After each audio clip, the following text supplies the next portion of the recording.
ये देशर यशस्वी प्रधानमंत्री नरेंद्र मोदी 75 वर्ष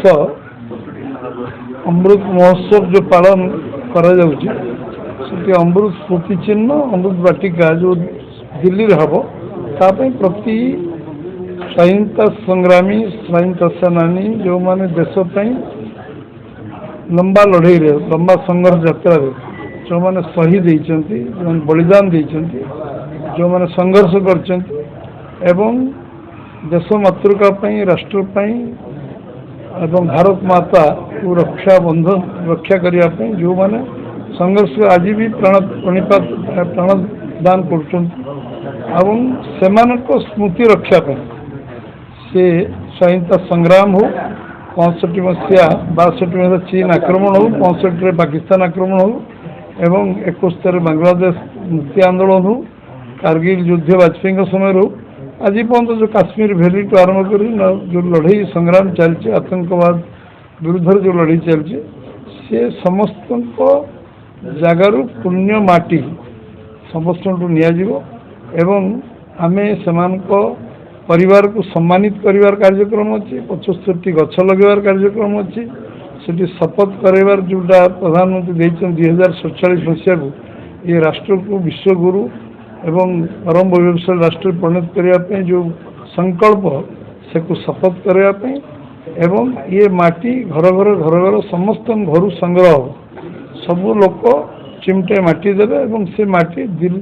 ब्लॉक आसो ब्लॉक राज्य को जो भुवनेश्वर आसो भुवनेश्वर रेल जगह दिल्ली जो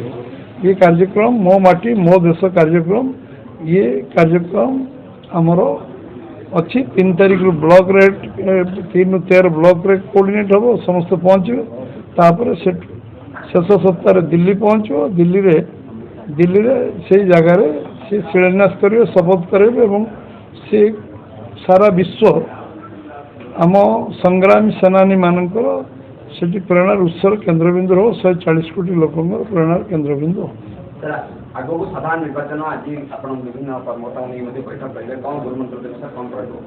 आगामी निर्वाचन रे मन लोक स्थिर कर लोक सरकार परिवर्तन करेंगे बीजेपी को सरकार को आने आम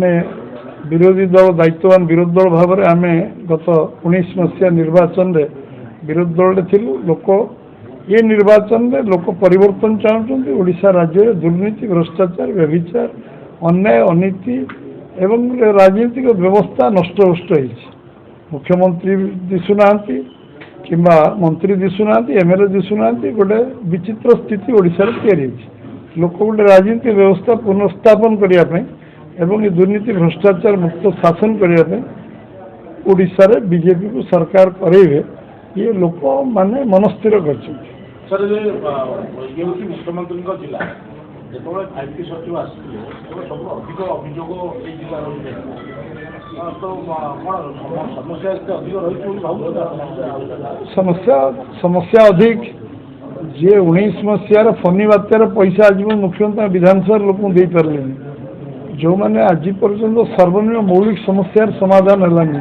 29 लाख घर मागिले 29 लाख घर प्रधानमंत्री देले आवास योजना आज विधानसभा भी सब पक्का घर हो पारानी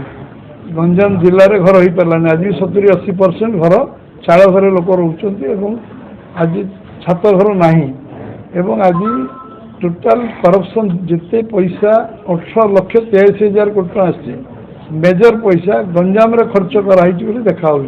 किंतु से खर्च दृश्यमान होनी तेणु जो एंटायर सिस्टमटा नष्ट तेणु करप्शन दुर्नीति 18,83,000 कोटी 9 वर्ष मोदी देते कांग्रेस 10 वर्ष 2,43,000 कोटी देता एवं ता 900 गुणा देला परे भी कौन विकास काम गंजाम जिला टू आरंभ कर कौन जिले दृश्यमान हो गोटे चिलिका डेवलपमेंट करते सारा ओडिशा अर्थनीति बदली न था देशर अर्थनीति बदली होता